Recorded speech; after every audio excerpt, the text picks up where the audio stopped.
Reykjavíkurnætur fjallar Erlend Sveinsson sem ástsælasti lögreglumaður íslenskra bókmennta fyrr og síðar. Hann 28 ára gamall, sagan gerist árið 1974, tegir reyndar anga sína aftur til 1973.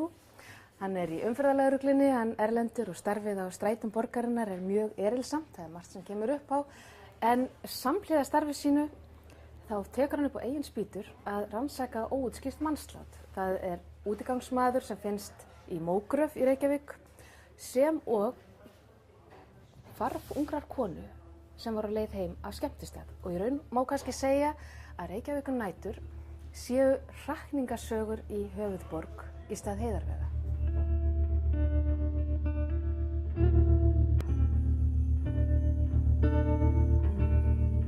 Ég las náttúrulega bækurnar þegar komið fyrst út, fyrstu bækurnar. Hafði unnið með Arnaldi og þekkt hann náttúrulega vel á Mogganum og fannst þetta spennandi að lesa þetta og þeir voru fínar, mér fannst það góðar, en svo hætti ég að lesa hann í mörg ár.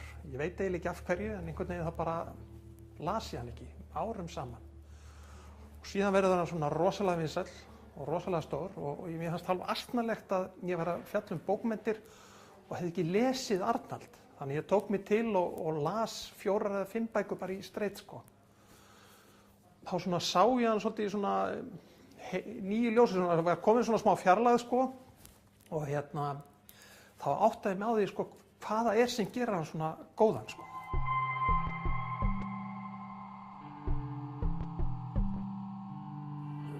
Það sem heilla mig alltaf, það karakterinn sjálfur, þessi Erlendur sem heilla mig.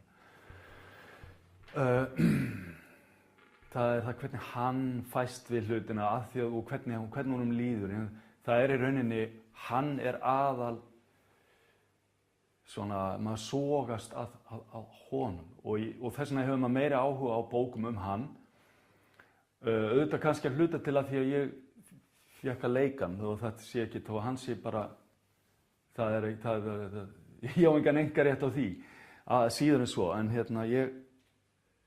ég fékk þess vegna mjög sterkan áhuga á karakterinum og mér finnst hann vera sterkasta svona sogskálinn, það hans karakter sem sogar mann til sín. Reykjavíkurnætur afar vel skrifið bók og hún spannar í raun allan tilfinningaskalan.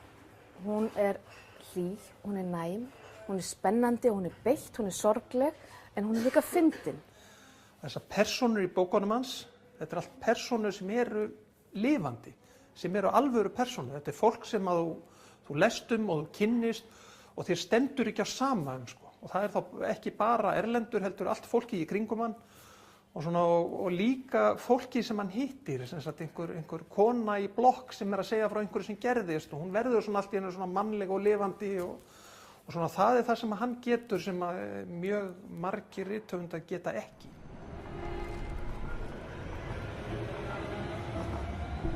Reykjavíkurnætur gerist í Reykjavík í upphafi 8. áratugarins, svona tími sem ég man mjög vel eftir og náttúrulega Arnaldur líka, við erum svona álíka gamlir. Og þar líka birtist svo vel þessi samtímalýsing, hann að lýsa svo vel lífinu sem var hérna á borginni sem var og viðhorfinu til fólks. Og það náttúrulega drykkjumenn sem koma að sögu þessari bók, útigangsmenn og rónar sem að mann svo vel eftir. Og mér fannst mjög vænt að lesa þessa lýsing, mér fannst mjög vænt hann að draga þarna mynd af borgarlífi sem ég þekkti mjög vel.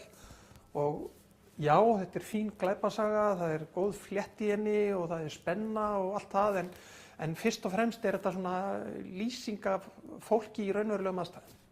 Ég saknaði þess pínulítið, þarna Erlendur ungur að byrja og mér finnst það mjög skemmtilegt og ofsalega gaman og það gaman að fara í gegnum lýsingarnar á umhverfinu hérna í Reykjavík.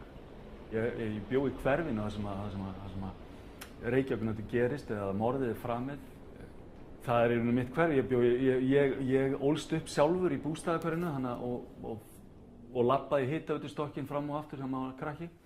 Þannig að þetta umhverfi sem ég sjálfur kannaðist vel við og rosalega gaman að rifja upp og fara í gegnum og maður lifir söguna held ég sterkar ef maður þekkir umhverfið svona mikið vel. Því leyti fannst mér góð en svona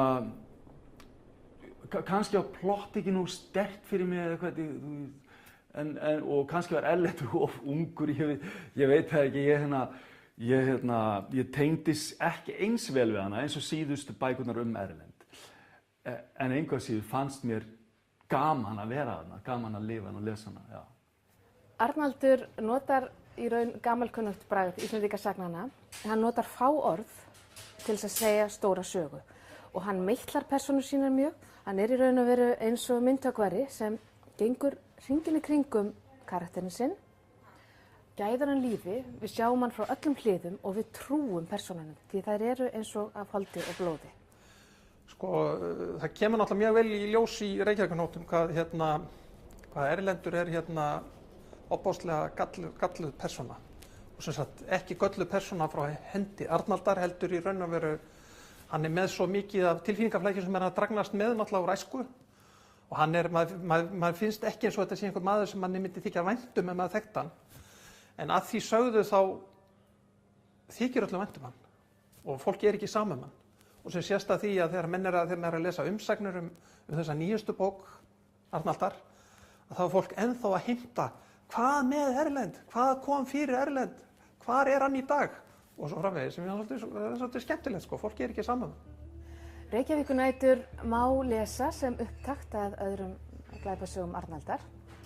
Þetta fyrsta mál Erlendar, sagan hefst hér.